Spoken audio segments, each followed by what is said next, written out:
Honda ఎలివేట్లో value for money variant ఏదని ఈ వీడియోలో తెలుసుకుందాం.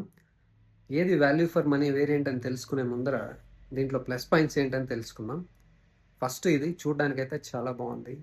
బాక్సీ డిజైను, గ్రౌండ్ క్లియరెన్స్ బాగుంది, బూట్ స్పేస్ బాగుంది, ఇంటీరియర్ చూడడానికి బాగుంది, స్పేషియస్గా ఉంది. లోపల మీకు మంచి కంఫర్టబుల్ సీట్స్ కావాలన్నా, కంఫర్టబుల్ రైడ్ కావాలన్నా దీంట్లో సస్పెన్షన్ బాగుంది, కంఫర్ట్ చాలా బాగుంది, ఇంజన్స్ చాలా బాగుంది, మంచి ఆటోమేటిక్ ట్రాన్స్మిషన్ ఉంది, సివిటీ అనేసి.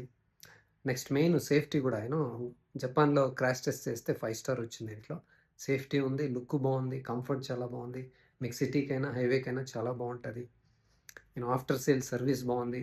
The most reliable and durable cars ఎక్కువ సంవత్సరాలు పనిచేస్తాయి మీకు. సో మీకు ఏ తలనొప్పి లేకుండా పీస్ ఆఫ్ మైండ్ కార్ కావాలి అంటే కనుక మంచి గ్రౌండ్ క్లియరెన్స్ కావాలనుకుంటే మంచి గ్రౌండ్ క్లియరెన్స్ కూడా ఉంది, బూట్ స్పేస్ కూడా చాలా ఉందని చెప్పాను కదా. సో ఇదైతే ఎస్వి అనేసి వేరియంట్ నుంచి స్టార్ట్ అవుతుంది. ఎస్వి విఎక్స్ జెడ్ఎక్స్ అనేసి. మీకు టైట్ బడ్జెట్ ఉంటే కనుక వి తీసుకోండి, లేకపోతే అన్ని ఫీచర్స్ కావాలి నాకు ఇంపార్టెంట్ అంటే కనుక విఎక్స్ చాలా బాగుంటుంది. లగ్జరీ ఫీచర్స్ అడాస్ అంతా కావాలంటే టాప్ ఎండ్ తీసుకోవచ్చు. దీనిపైన నేను ఫుల్ వీడియో చేశాను.